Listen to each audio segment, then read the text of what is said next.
birth certificate. But I'm pretty sure people aren't familiar with this top cover page right here. This top cover page is from a federally authenticated birth certificate. The reason why I'm showing this is because I'd like to talk about the full faith and credit, which you can see right above my head, which is notified by the little asterisk right here. You see, full faith and credit is referenced in Article 4, Section 1 of the U.S. Constitution. Boom, right here.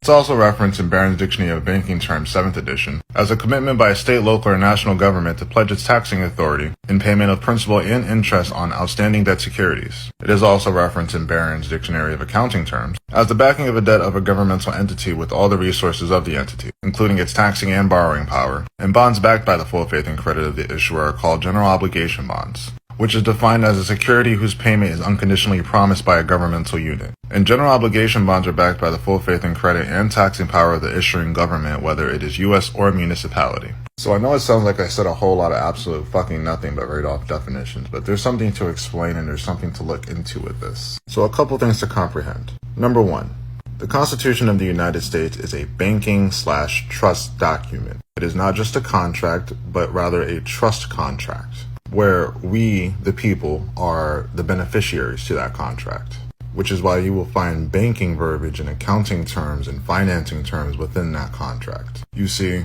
the full faith and credit clause right below me, reference from Black's Law Dictionary 6th edition, states that various states must recognize legislative acts, public records, and judicial decisions of the other states within the United States, which is why you see it right here. You see, the hospital birth worksheet is completely different than the birth certificate.